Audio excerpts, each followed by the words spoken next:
So this is the pop-up window.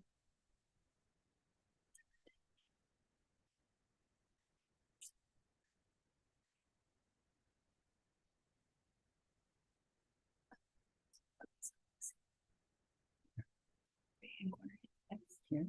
So this is the pop-up window. Yep, that's your live. And then hit got it, and you're live right now.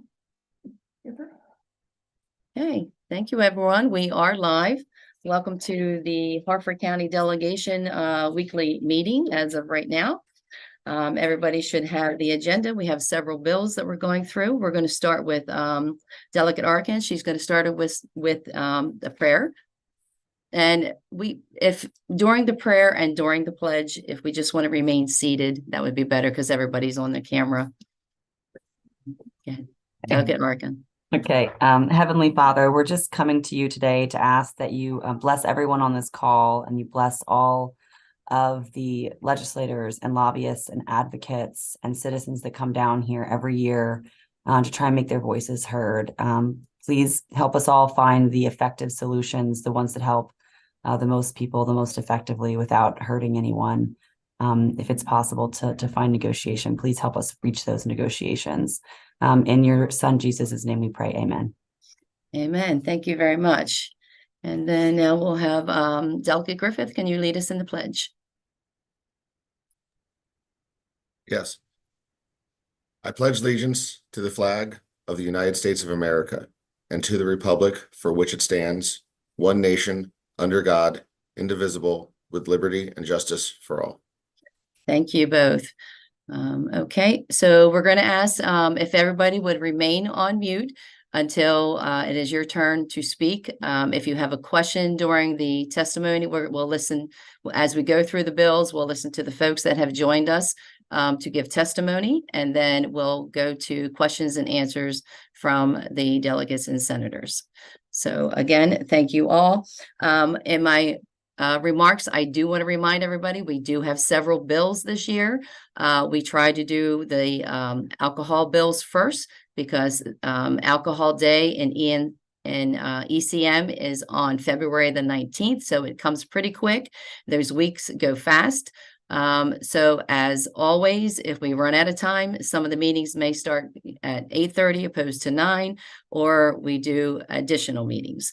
Hopefully that we don't have to do that. So I know how much you love meetings. So anyway, welcome everyone. And remember that we do have to get through a long schedule, and we have more after this. Old business, Delegate McComas, Vice Chair, would you like to make a motion to approve last week's minutes? Madam Chair, I make a motion that we approve last week's minutes. Okay, in the minutes everybody has. Do I have a second? Second. Okay, Delegate A. Johnson, I believe second that. Thank you so much. Does everybody approve the minutes? Just voice is fine? Aye. Aye. Okay, any opposition? Okay, seeing none, the minutes from last week are approved. Thank you. Now we go on to new business. We're going to kind of like go in the order of the LR numbers. They're still LRs because here in the Harford County delegation, the delegates and senators that put the bills in or request the LRs, we basically do not drop them until we vote them as a delegation bill with a majority of members. So as of right now, we had before I go through these, we've had the opportunity to speak on at least the first 4 during the interim, and we made we had questions, we got the questions answered, made some suggestions. So the bills that you see, the LRs that you see in front of you, David from DLS, our counsel, he has already made those changes. So we'll be looking at the bill with the changes, and then when we go to vote, it will be with those changes as well. So we're going to start with LR 987.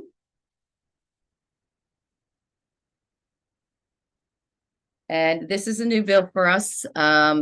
Basically, this bill does exist in other counties. Basically, what it is a golf simulator facility bill, liquor bill. We have a golf simulator business in the county. And currently, they do have a license. I believe it's a cafe's license, and they are currently serving beer and wine. They would like to make it similar to other locations in the state, and also have the opportunity to serve liquor. Normally, if it's a new bill, that, we kind of hold off before they actually start serving the liquor. But in this case, one of the owners, already currently has an establishment serving under the cafe's license with beer and wine. They've done very well, no violations. One of the owners that has another establishment in the county, record is pretty good. Liquor board goes back about 10 years. There were 2 minor violations with 1 fine, actually all the way back from 2013. Very responsible owner in that case, I believe. At least I think so. So that's the nuts and crannies on that one. We don't actually have anybody here to testify for or against that particular bill. So I will open up to questions at this time. And I see Delegate Steve Johnson.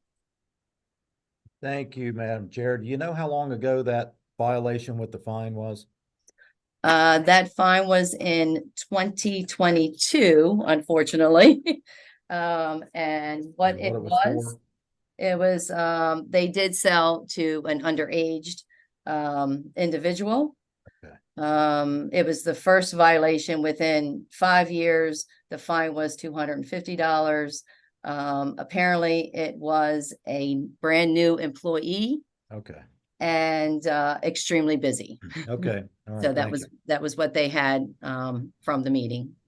Delegate Riley, can I add to that? Yeah. Yes. This is Wayne Goddard. Actually, it was the first violation in 10 years. 10 years. Okay. And that's why the fine was so Low. small proportionately, because typically a violation of that nature would carry with it a fine in the $1,000 range.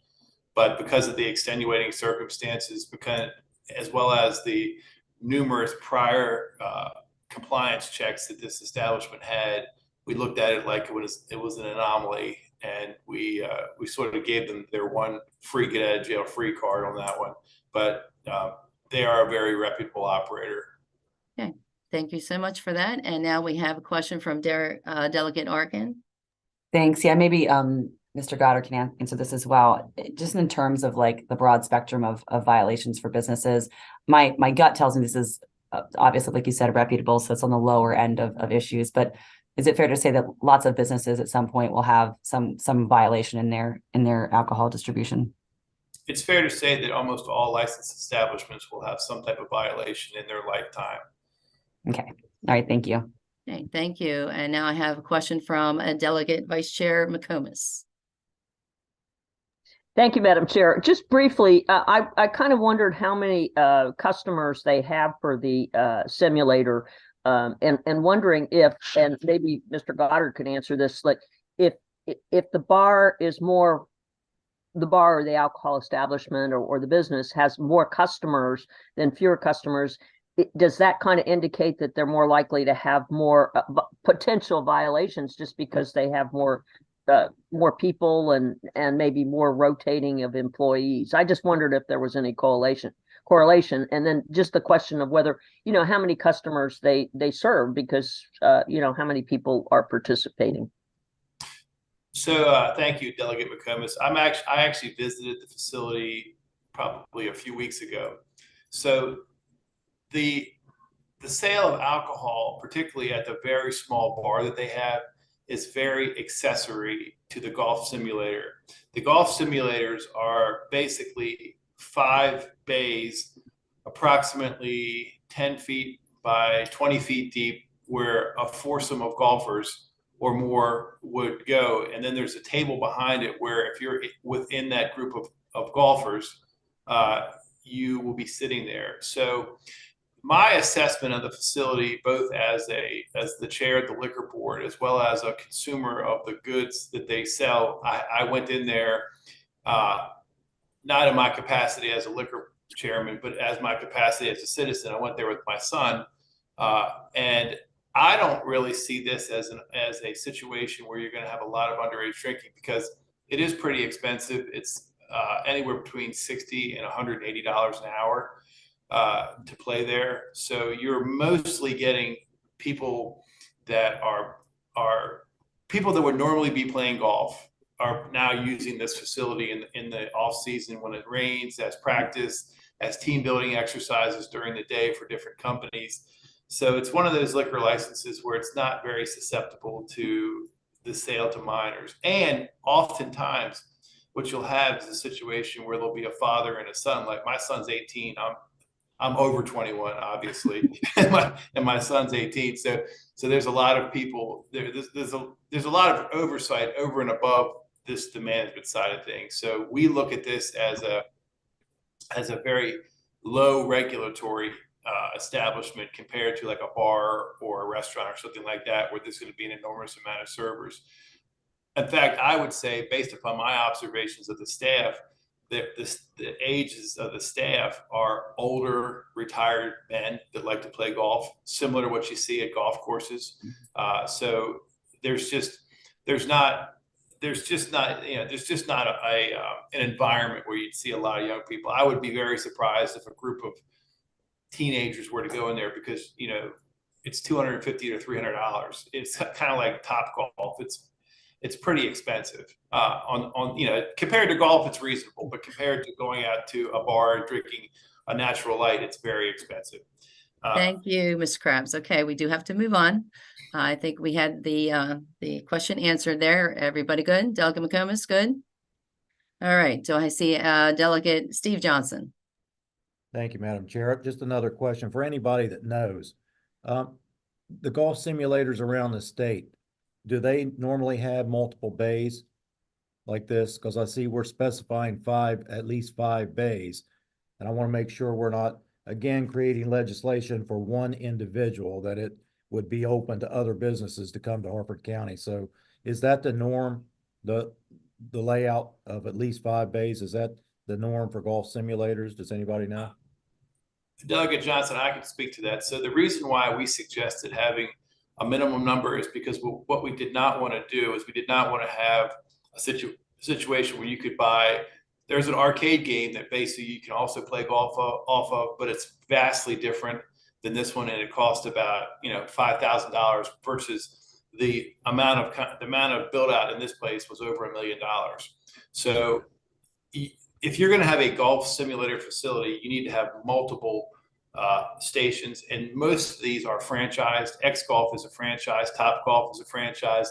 It would be fiscally impossible to make a go of this under this license with only one bay. So our intention is to make sure that it's a true golf simulator facility, because we are effectively reducing the amount of food that's being required here to accommodate this. So that's why we didn't want to make it so you could have just a video game and then qualify. Got it. All right. Thank you. Okay, thank you. Do I see any other questions? Okay, seeing none, is this a bill that someone believes we could go ahead and move today? If so, I would be happy to take a first. Move favorable. Second. Okay. All right, so we have, for James's purposes, we have Delegate Arkan made the motion to, so like the way Harford County, let me tell everybody too, the way Harford County does is we make a motion, support the bill, then we make a motion to make it a Harford County delegation bill as amended, and then it's good. So everybody understands. So the motion now from Delegate Arkan is that we all, or is whether you support the bill or do not support the bill. And we have Delegate McComas who did the second. So actually, James, if you would go ahead and take the roll call. We'll start with the votes. Vice Chair McComas. Aye. Yes. Okay. Delegate Arkin. Yes. Delegate Griffin. Yes. Delegate Andre Johnson. Yes. And Delegate Steve Johnson. Delegate Johnson, you were muted. We didn't hear you. Sorry about that. Yes. Thank you. And James, you have to get me.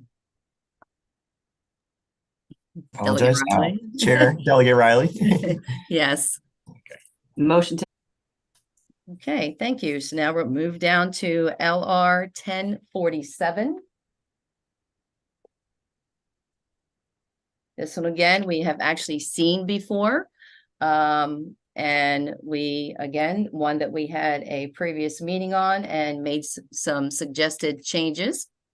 Basically, this one is, this bill establishes a Class L license with beer and wine only. We removed the liquor.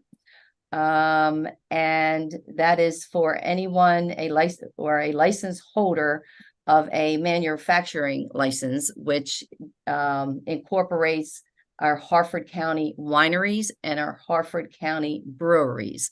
So if we would pass this Class L license the way it is currently in front of you with the amendment, breweries and wineries can actually sell each other's product on premises, okay, and nothing else changes in their current license. They have to have the snacks, so on and so forth. We took out all the tastings, so they're not allowed to have tastings either. And then since we removed the liquor from the bill, we are now reduced the fee to $2,000. I didn't have anybody that came in to want to testify, but I did get verbal message from some of the one of the breweries, and I guess I have to say they're a little disappointed that we took out the liquor. And the reasons why was because we're trying to encourage distilleries to come to Harford County, and that would have helped them come and also be involved in this. And we do currently have 2 wineries, which I was unaware of. When we had the meeting earlier during the interim, we thought we had 1 distillery, and it is currently closed. So we didn't think there was going to be any issues. But apparently Harford Winery also makes distillery spirits, and also Fiore Winery makes spirits. So we're stopping them from having that particular product, their spirits, in other breweries or wineries. So just to put that out there. So again, we don't have anyone here in person testifying on that, but I'm open to any questions at this time. And I saw Delegate Arkin first. so why are we doing that?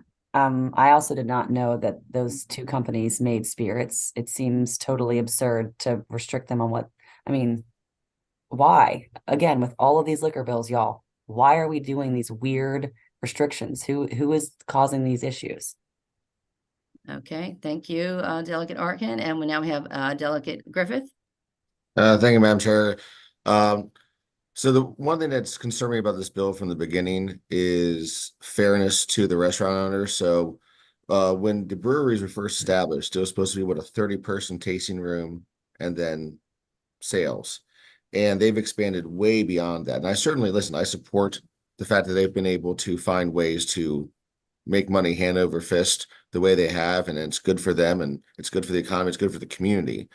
But where we're starting to edge into an area of unfairness is, with restaurants. They've had to make huge investments.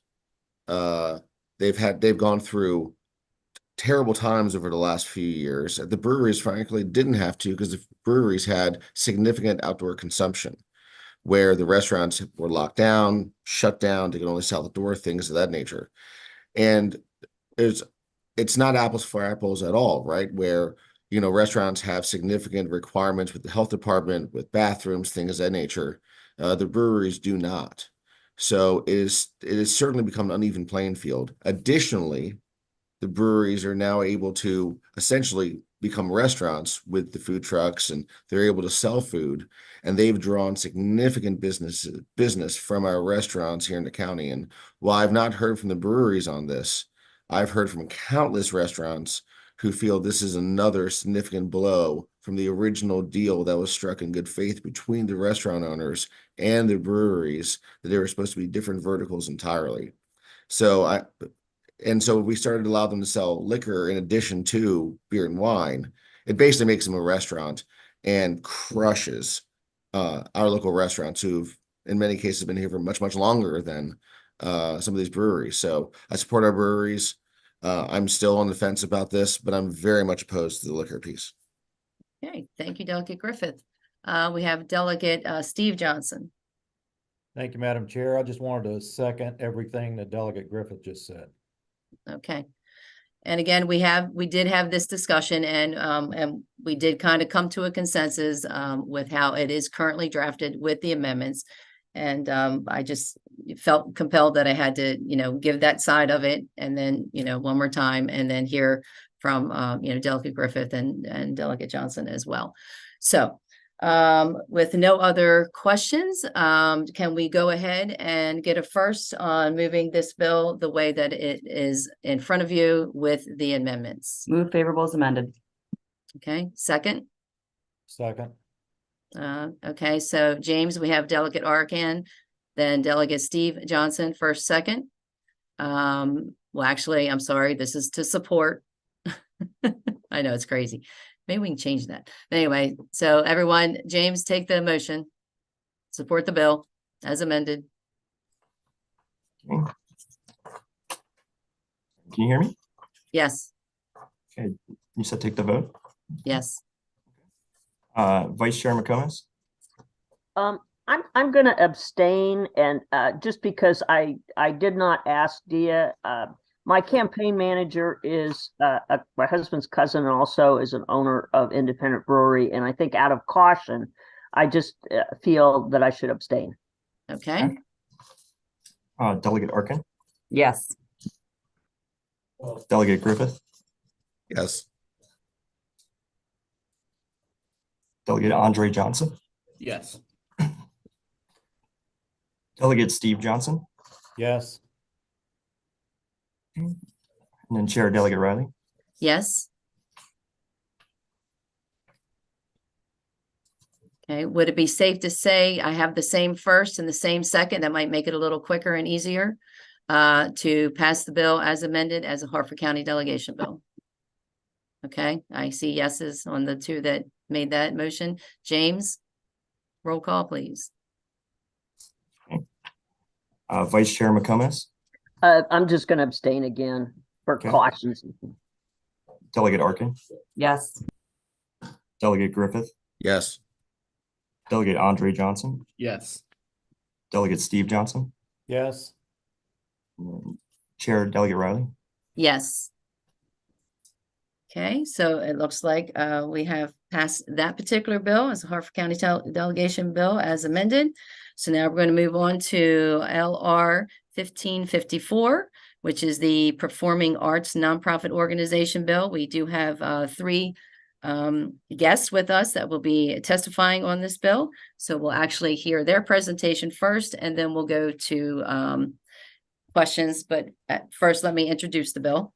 So what we did here, so this bill also we had spoke with earlier, and off the record, I spoke to several people that had heartburn last year over it. So if you remember last year, we actually passed a bill for the nonprofit performing arts organizations. However, once it became law, the organization realized that the bill was not useful for them because we amended out retail. So the whole purpose basically of this bill was to pull in the retail part in, and in doing that, because we understand, the liquor laws here in the state of Maryland, we try to, reduce it somewhat and put some parameters on the actual bill. So it is for nonprofit performing arts folks. And this establishes a annual license, which is a year license. Currently, they have to go to get a 1 day per diem. And that was what the problem was with the organization and also the liquor board, because they were having many events and they had to keep going back. And so it was costly for both of them and a lot of time consuming taken up. So they apparently have small events in size. So we thought to do something creative. And at the time that they go and get this annual license, they get to choose 3 locations.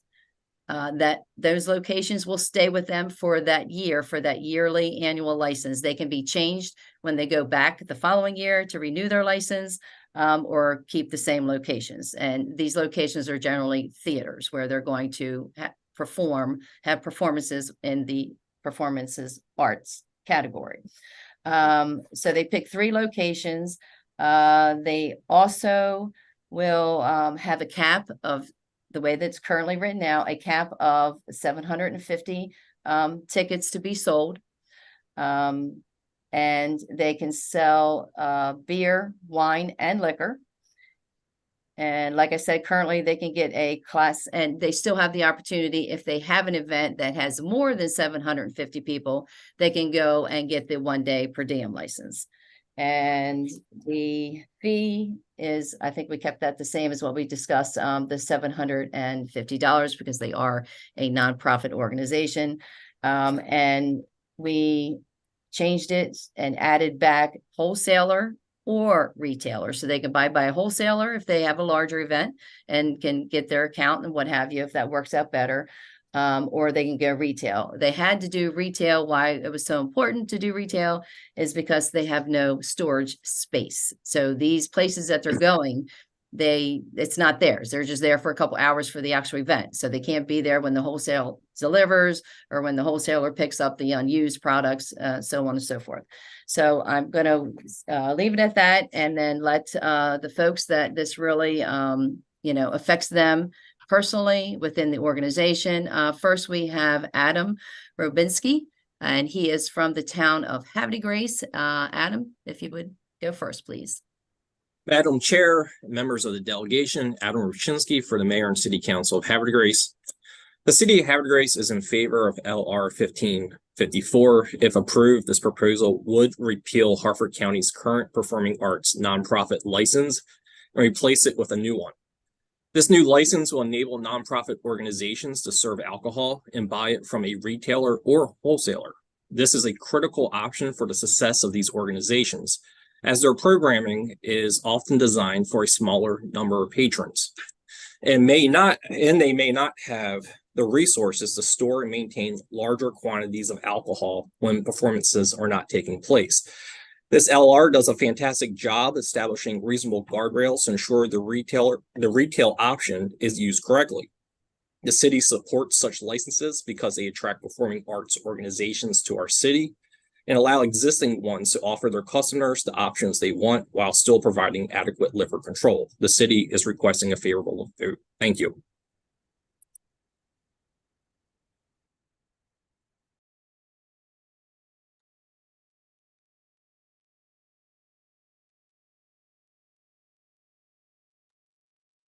Madam Chair, you're on mute. Thank you. One correction to Adam's comments at the last minute. We're not actually going to repeal the section that we passed last year, because we're actually using that portion and making amendments to it so that we can do a performing arts license for profit. Okay, so that's the only difference. So that section that we were originally in the first draft that you probably saw, we were repealing it. Now we're leaving that intact, and you'll see it a little bit later down the road. Okay. Otherwise, everything else was perfect. Thank you so much, Adam. We appreciate that. And now we have Katie No, and she's the Executive Director of Havre de Grace Arts Collective. Katie. Thank you, Madam Chair. Good morning, honorable delegates. My name is Katie No, and I am the Executive Director of the Havre de Grace Arts Collective, which is a 501c3 nonprofit that's based in Havre de Grace. The mission of our nonprofit is to build community and economic vitality through the arts. We host over 60 cultural events and programs per year, and basically over half of them include the sale of beer, wine, and liquor as social and, more importantly, as a fundraising element of those events. The Arts Collective is in fervent support of LR 1554 because of the practical benefits that it offers nonprofits like ours, as well as the associated licensing bodies and other stakeholders within our community.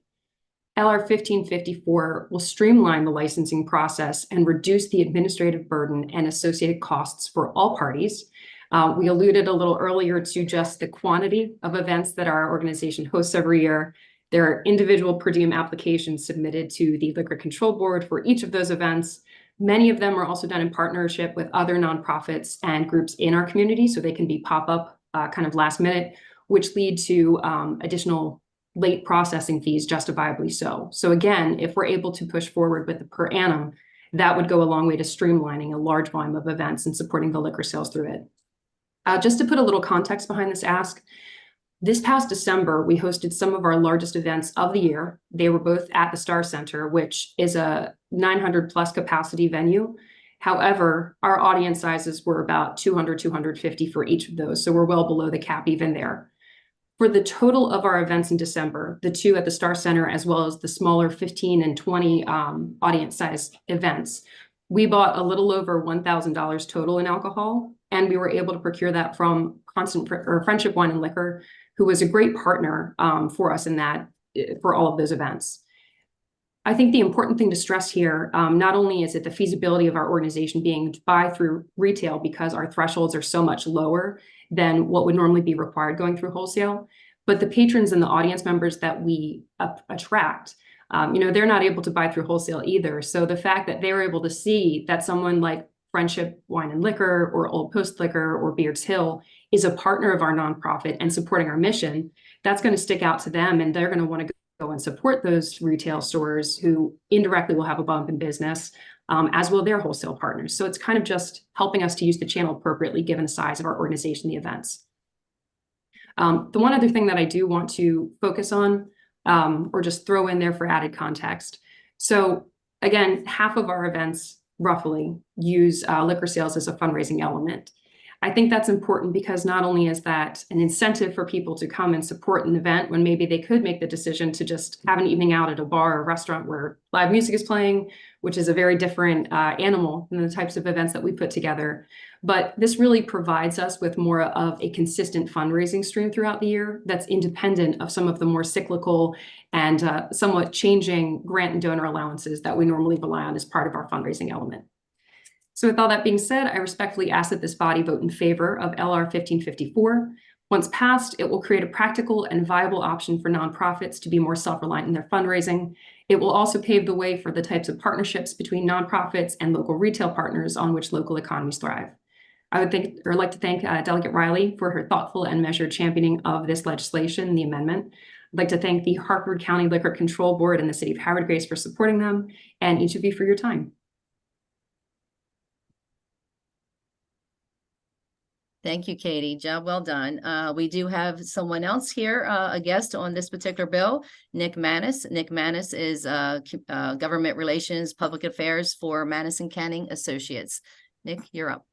Thank you. Thank you, Madam Chair, members of the delegation. My name's Nick Manis, as the chairwoman said, and I'm with Manis Canning Associates and also represent the Maryland Beer Wholesalers Association. And I appreciate the chairwoman speaking over the interim on this legislation. And we understand the efficiency of getting an annual license. Our concern in the beginning was that how many events and how many people would come to these types of events. When we first spoke, we spoke of, I think it was State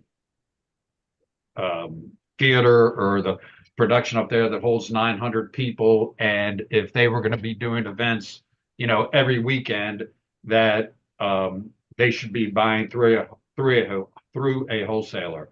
The retailers and us both agree that retail to retail sales or license to another licensed sale is not in the best interest of Maryland citizens or Maryland businesses. But with this bill and learning more about it, I think we're okay. Our concern, and I'll just let you know that if there is a nonprofit out there that's looking to do a concert every weekend and is having 750 people at an event, then that is not in what we think in what you're trying to accomplish here. So with hearing from the Miss Noah, I think what excuse me if I pronounce your last name incorrectly, but it doesn't seem like she's doing events of 750 people or doing 60 events at most. So I think our concerns are mostly addressed. We would just be cautious of those that might come along and want to be having large events on a routine basis and not following the spirit of this law. So I appreciate all the communication we've had during the interim, Madam Chair,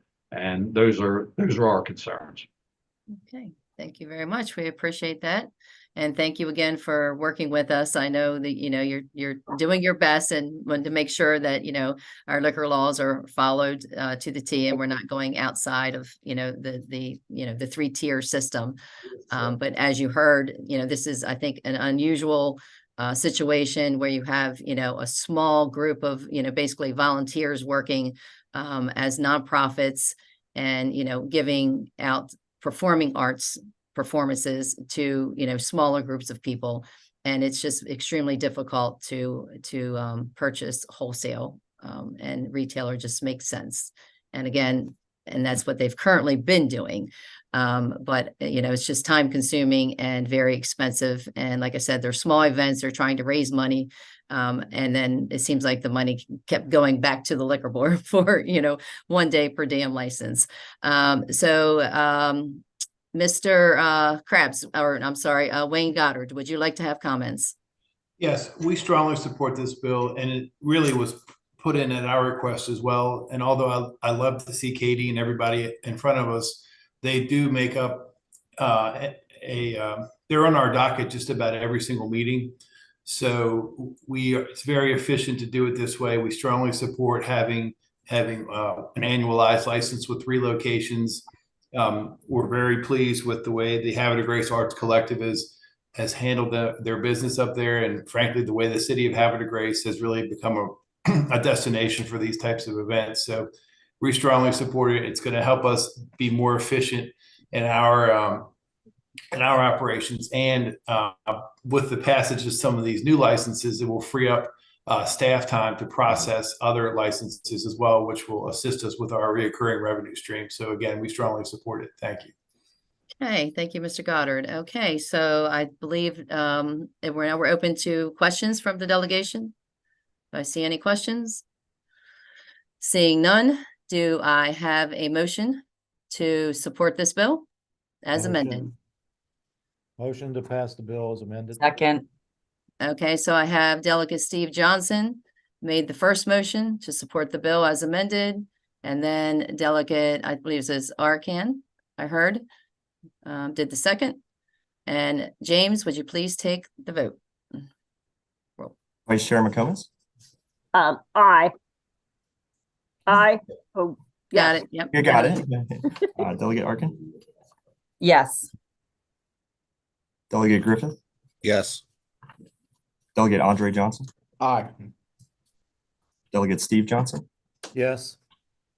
And Chair Delegate Riley? Yes. Okay, and can we do the exact same thing as we did last one? We're going to do Delegate Steve Johnson as the first, Delegate Lauren Erickson as a second, to pass the bill as a Harford County delegation bill as amended. Okay, James, please take the roll call. Vice Chair McComas? Yes. Delegate Arkin? Yes. Delegate Griffith? Yes. Delegate Andre Johnson? Aye. Delegate Steve Johnson? Yes. And then Chair Delegate Riley? Yes. Okay, seeing that bill has passed, we're going to move, let me check my time. Okay, we might get the next one in. We're going to move to LR 1557.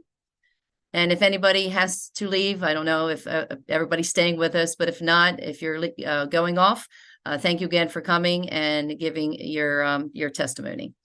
All right, so we're moving to LR 1557. And this one is, oh, I'm sorry, I skipped 1556. This is the alcoholic beverage for barbershop and beauty salons. This one we have seen before in the past, and we addressed this one as well during the interim. And I think we have it pretty settled. Let me find it. Okay. So this one, basically, this was one that came from us from some businesses through the Harford County Liquor Control Board. Through our discussion during the interim, we have amended it to remove the liquor. So it does that, you'll see, and then page 3, the other difference was to remove, by sale. So it can only be served by the license holder at no cost. And the amounts we didn't change, so you can still have no more than 2 12-ounce servings of beer and 2 5-ounce servings of wine. And I did find out, because I had someone who asked if champagne, because a lot of the beauty shops do mimosas for like bridal parties. And I wanted to make sure that champagne was not considered a liquor or a spirit, that it was considered wine. So according to the Harford County Liquor Control Board, under our laws or state laws, I'm not sure which, but it is considered a wine. So we're good there. So, and the fee, we're going to remain at the $9.50 because it is a for-profit business. So that's the bill. And do I don't have anyone here testifying on it per se. So I will open it up to questions. I see Delegate Steve Johnson. Thank you, Madam Chair. I just wanted to make sure everybody was okay with having a $9.50 fee, since they're going to not be selling it, they're going to be giving it away. Yeah, that I did have that question, and maybe Delegate Goddard. Sorry, I don't know. Promoted you or promoted you, as it depends how you look at it, Mr. Goddard, to explain that. Because I was told from Mr. Krabs, I believe, that they were just going to stay with the same fee because it was for profit. So and they're not selling it, so I don't know. So the liquor board's position is we strongly support this bill. And the reason we like it is because it addresses a gray area. We know that a lot of salons in particular are serving alcohol, and they're not selling it. They're serving it in conjunction with their services. But nonetheless, it's included in the packages. If you look at some of the packages that the salons sell, it'll say something like a hair treatment, a massage, a facial, as well as a complimentary glass of champagne. So we feel as though it's appropriate to have a licensing fee, because it is built into the retail package that's being sold, is this product, even though it's not per se, you're not going there and you're not buying a glass of wine or a glass of champagne. It is built into the package and it is advertised. In addition to that, it will require us to have some regulatory oversight of these establishments, although in all candor, we do not expect them to be as intensive as we would with a bar or a restaurant, which is why we do support a reduced fee of $9.50. But we think that some fee is appropriate because some people are going to avail themselves of this attribute and other people will not. We do think that it's a business-friendly piece of legislation because it will encourage people to spend more time and more money at these facilities, getting additional services, which do employ quite a few people in our community. Other jurisdictions have this, and we believe that that there are a number of facilities in our community that will use this, which will again help us with a reoccurring revenue stream for the liquor board, which is self-sustaining. So we would support its passage, and I can answer any questions. Okay, thank you, Mr. Goddard. And I see Delegate Steve Johnson has a question. Thank you, Madam Chair. And yeah, I agree there should be a fee. I just wasn't sure about the $9.50 since they have to buy the alcohol. I know it's part of their package. And again, in Aberdeen alone, there are 48 barbershops and beauty salons. So that's going to create quite a revenue stream, even at $500 license throughout the county. So my question wasn't if it should be a fee. It was if it should be $950. So Delegate Johnson, in preparation to take a position on this, I did canvass some of the establishments, and I don't believe that you're going to get 100% capture rate of all the salons and barbershops. For example, the barbershop that I go to, which is in the town of Bel Air, Town Barbers, has indicated that they do not intend to get this license. And the reason why they don't intend is because it's going to slow them down. If somebody's sitting there drinking a beer, you could tell by my hairstyle, which is very complicated to accomplish. It takes about 5 minutes to cut my hair, and you basically would have to slam the beer while you're sitting in there, and you can't be drinking it while they're cutting your hair. So they want to, most barbershops, the goal is to move people in and out as quickly as possible. We don't really see this as a barbershop. We see this as a license that's going to be utilized by some place like NVS Salon, Jordan Thomas Salon, the salon on the boulevard, more salons, because that's who's currently doing it. I mean, this legislation, we asked that it be enacted to address basically to legalize something that's been occurring all along anyway. I don't believe we've ever had any instances where we found out that a barbershop is offering beer or wine in conjunction with a haircut. But there's an awful lot of salons when they have these full, the day of beauty type packages where they have food and everything that goes along with it. That's where the problem arises. So, perhaps we start at 750. If it looks like there's 100 new licenses of this nature, then we can consider a reduction. Although I will say that if we have that many licenses, that's going to increase operational costs for our inspectors and our staff as well. So Okay. we Thank you, Mr. Goddard. We're at the bewitching hour here soon, so we're going to hear the bells. But thank you. You answered that perfectly. Did you say 750? The bill. 950. The bill is currently at 950. Well, I know he just said 750, so I was wondering if he was considering. Sorry, I misspoke. That was maybe okay. Yeah. I think he wants to remain at 950. All right, we have Delegate Arkin. Move favorable as amended. Okay. See, we have a first, move favorable as amended. Do I have a second?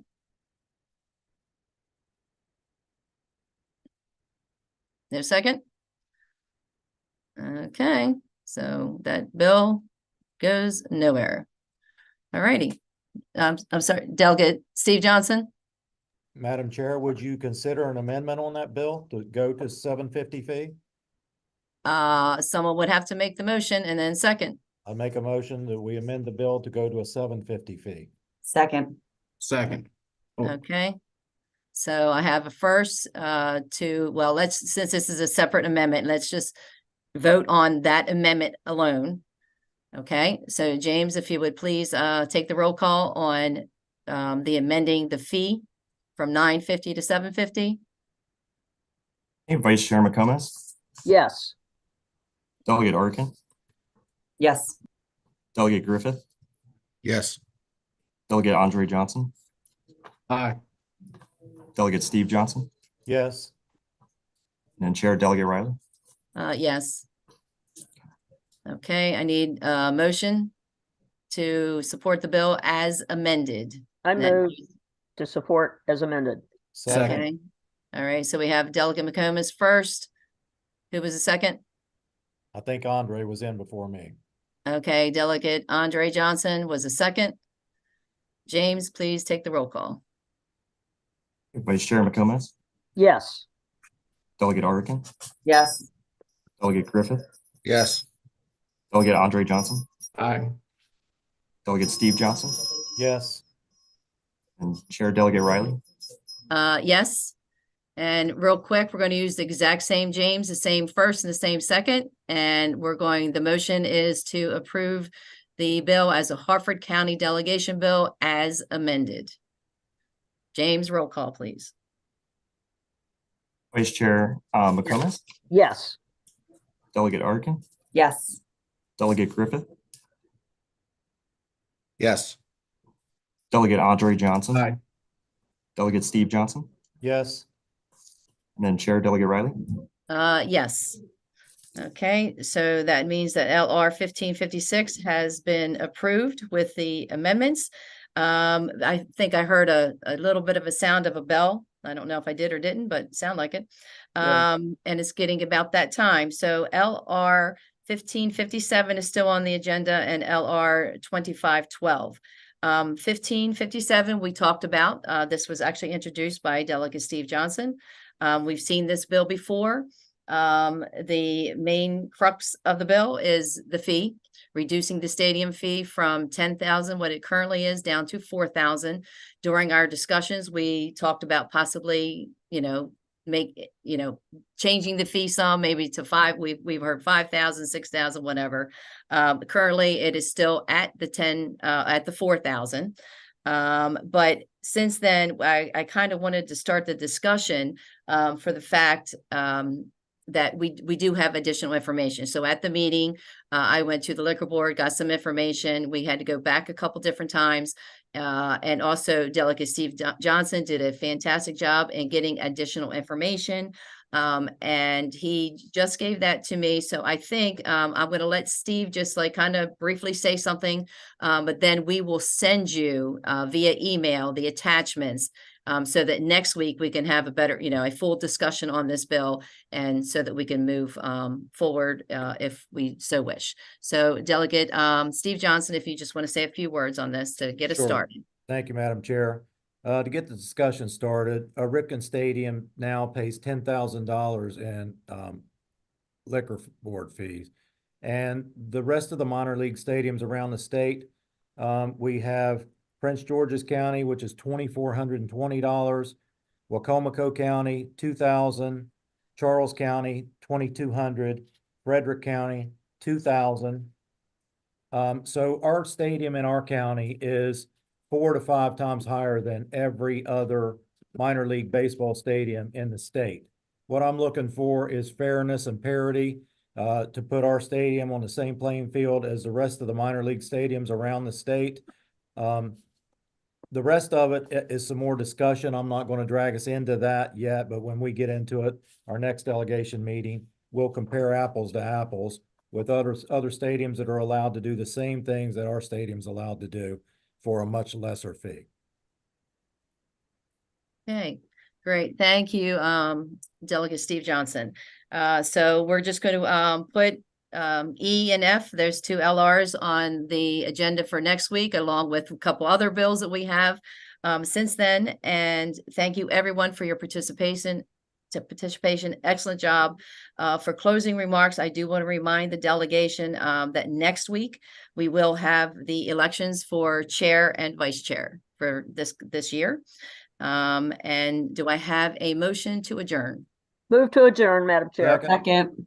Okay, I see Delegate McComas and then Delegate Arkan with first and second motion to adjourn. Everybody have a wonderful weekend. Stay safe.